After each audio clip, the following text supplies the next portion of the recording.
नमस्कार दोस्तों, राधे राधे। आप लोग कैसे हैं? मैं आशा करता हूं कि आप लोग अच्छे होंगे। हमारे YouTube चैनल पर फिर से आप सभी का स्वागत है। देखिए, हमारे पास ये मशीन आया है, आहूजा का है।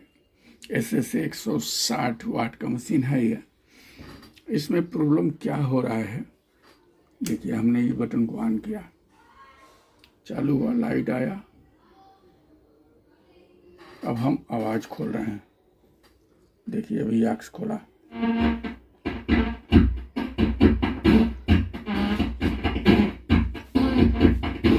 देखिए इस प्रकार का आवाज़ आ रहा है। ऐसा फॉल्ट आप लोगों के पास भी आ सकता है। इस फॉल्ट के लिए क्या क्या चेक करना रहता है, इस वीडियो में हम लोग डिटेल में समझेंगे। चलिए आइए देखते हैं। अब इसको हम मशीन को ऐसे लिया। अब ऐसा फॉल्ट रहे तो सबसे पहले हम क्या करेंगे, इस ट्रांजिस्टर जो पीछे कछा रहता है मेटल वाला, जो टाइट किया जाता है इस बॉडी के हीट सिंक में, उसका बेस का वोल्टेज देखना रहता है। यदि बेस का वोल्टेज बहुत कम हो जाए तो ऐसा आवाज़ आता है। तो सबसे पहले हम क्या करेंगे, उसका वोल्टेज चेक करेंगे। मीटर को इधर रखेंगे। मीटर आप लोगों को दिख रहा है? चलिए दिख रहा है। अब हम चेक करेंगे शांति से। जो फॉल्ट रहेगा सामने आएगा। एक वायर को ग्राउंड करना है। मीटर को हमने ऑन किया।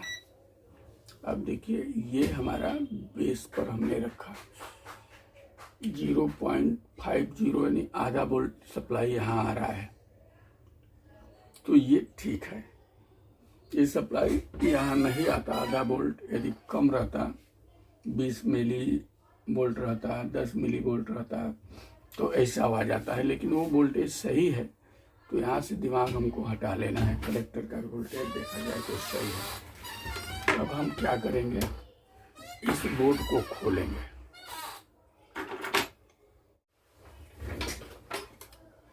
इस बोर्ड को खोल लेते हैं।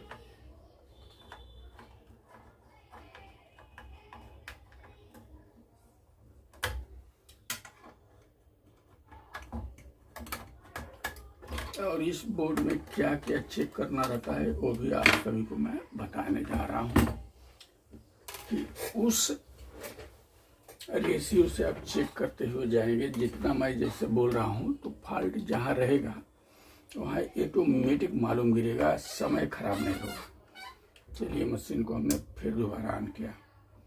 सबसे पहले इसका हम 18 वोल्ट की सप्लाई चेक करेंगे। मिल रहा है। चलिए ये क्लियर हो गया। अब ये ड्राइवर जो ट्रांसफार्मर है, इसमें दो सिरा होता है, प्राइमरी और सेकेंडरी।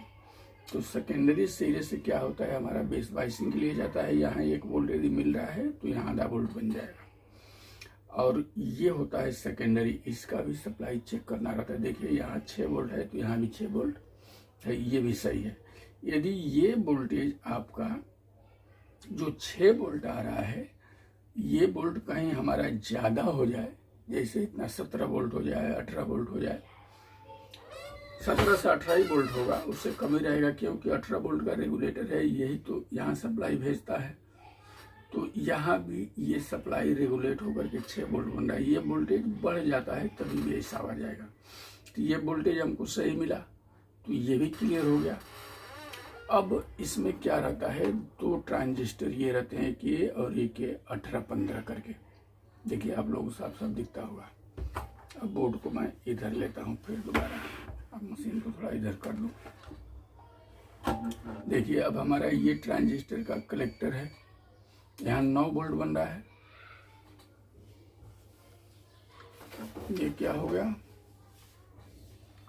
ये हमारा एमीटर है, 1 वोल्ट ये भी सही है, ये बेस है, ये भी सही है। अब ये ट्रांजिस्टर का वोल्टेज सही है तो इसको कुछ छेड़ना नहीं है। अब हमको यहाँ आना है इस ट्रांजिस्टर पर। इसका कलेक्टर का वोल्टेज चेक करूँ मैं, देखिए 13 वोल्ट हो रहा है। यानी ये 13 वोल्ट नहीं होना चाहिए, ये भी 8-9 वोल्ट होना चाहिए। अब 13 वोल्ट बनने का मतलब ये है कि ये ट्रांजिस्टर भी डिस्टर्ब हो सकता है, या इसको ग्राउंडिंग सप्लाई नहीं मिलता हो। नहीं ये मिल रहा है, देखिए ये ग्राउंड लाइन है अब यहाँ नहीं ग्राउंड सप्लाई तो मिल रहा है शायद। एक सेकेंड, हमारा ये बेस हो गया, यहाँ भी नहीं है, इसका मतलब ये ट्रांजिस्टर खराब है। इसके दोनों पिन पर कोई वोल्टेज नहीं आ रहा है, तो ट्रांजिस्टर खराब होने का चांस है। 1 मिनट निकालता हूँ। आयरन भी बंद है, चालू क्या?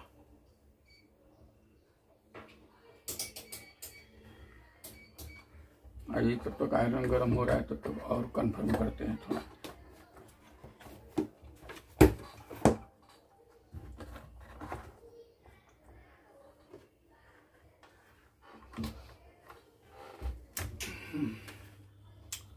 ये ग्राउंड सप्लाई है, सही है, ग्राउंड सप्लाई मिल रहा है। तो इसके बेस की सप्लाई नहीं बनता होगा, ये हमारा है बेस पर सप्लाई नहीं जा रहा है।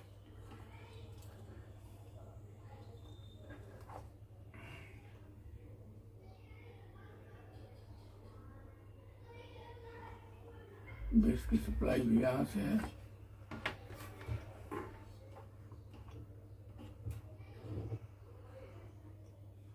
यहाँ से।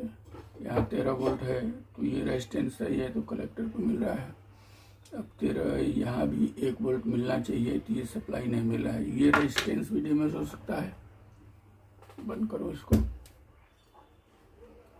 ये जो रेजिस्टेंस है हाई वैल्यू का, ये वाला, ये भी डैमेज हो सकता है। ट्रांजिस्टर डैमेज हो सकता है, 2 चीज़ डैमेज हो सकते हैं। तो पहले इसको निकालूँ मैं। आइए पहले रेजिस्टेंस ही निकालता हूँ, क्योंकि बेस पर सप्लाई भी तो पहुँचाना है।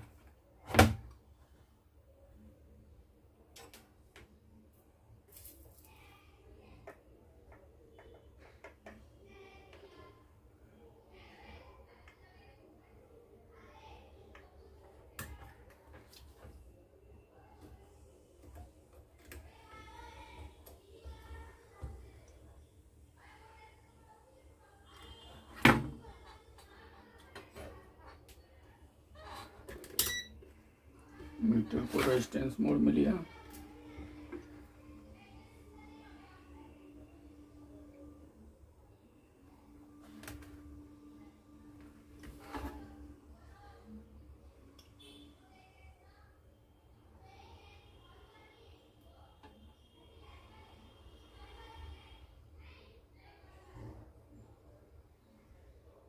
कटा है, पकड़ नहीं रहा है।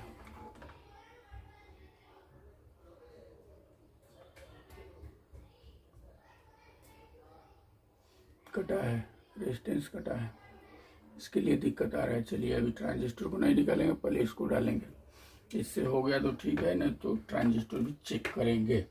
नहीं होगा तो, क्योंकि जला है तो कुछ ना कुछ मिस्टेक से जलता है। आइए देखते हैं।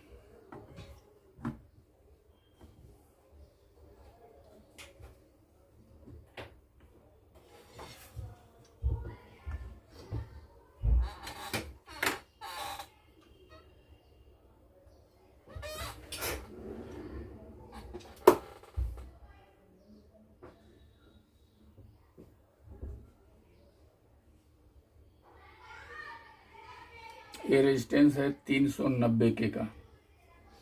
इसका रंग लगा है ऑरेंज, वाइट और येलो।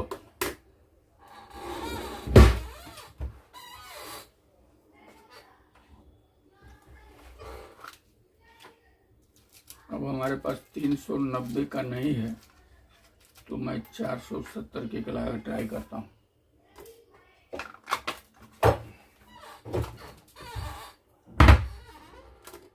आइए इसको डालते हैं, इसको चेक करा दूँ आप सभी को।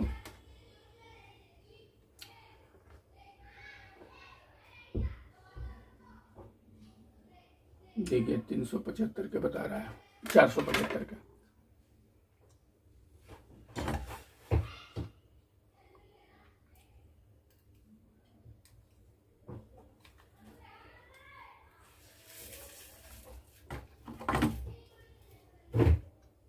390 के ना मिले 220 के भी डाल के चला सकते हैं, चलता है। वहाँ केवल बेस को स्विचिंग सप्लाई देना रहता है।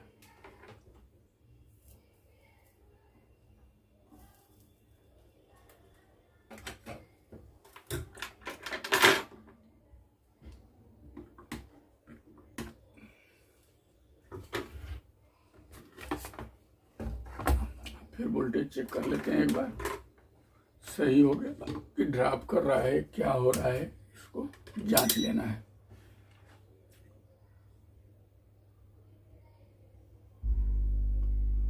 अभी देखिए 1.3 वोल्ट आ गया। अब ये मीटर का देखूं तो मीटर पर भी 0.73 यानी 73 मिली वोल्ट आ गया। अब हो सकता है ये बच जाए। अब हम बजाएं। अब देखिए इसका मैं बैलूम खोलने जा रहा हूँ। ये मास्टर खोला, आक्स देखिए क्लियर हो गया आवाज।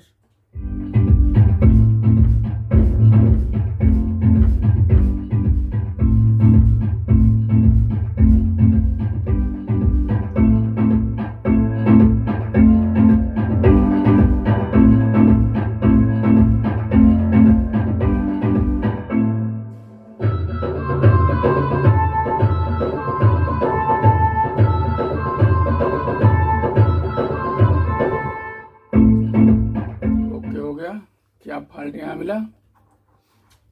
ये रेजिस्टेंस। इसके लिए आप लोग कभी कभी कमेंट भी करते हैं कि आवाज़ फट रहा है तो कैसे बनाएं, क्या चेक करें। तो मैं बताता हूँ, लेकिन पता नहीं आप लोग समझ में आता है कि नहीं। लेकिन इस वीडियो को देखने के बाद आप लोग क्लियर हो गए होंगे। अभी ये यदि लगाने के बाद वोल्टेज ड्रॉप करता, शॉर्ट करता, तो ट्रांजिस्टर भी हम बदली करते, लेकिन ट्रांजिस्टर ओके है। ये केवल रेजिस्टेंस कट के रह गया था, इसलिए सप्लाई डिस्टर्ब हो रहा था। तो हमने क्या किया, पहले इसमें सप्लाई चेक किया। सप्लाई जब चेक किया तो हमको मालूम गिर गया कि कहाँ कितना वोल्ट होना चाहिए, वो नहीं बन रहा है। तो वहीं चेक किया और वही मिला। ये फॉल्ट इस ट्रांजिस्टर से भी होता है, ऐसा कुछ रहता है। तो दूसरा, यदि ये रेगुलेट ऑसिलेट नहीं होता तो यहाँ का वोल्टेज बढ़ता तभी भी ऐसा आवाज आता। तो वो का फॉल्ट रहता, यहाँ से रहता, यहाँ संबंधी लेकर के ये कंडेंसर, ये ट्रांजिस्टर, यहाँ का रेजिस्टेंस, इससे भी रहता है। एक फॉल्ट ये फ्री सेट से रहता है, जो आप लोगों को कई बार बता चुका हूँ। तो इस प्रकार के फॉल्ट था। अब ये फॉल्ट निकल गया, अब मशीन को फिट करना है और दे देना है। इस वीडियो में इतना ही। फिर अगली वीडियो में कुछ और लेकर के मिलेंगे। तब तक के लिए नमस्कार, धन्यवाद, राधे राधे।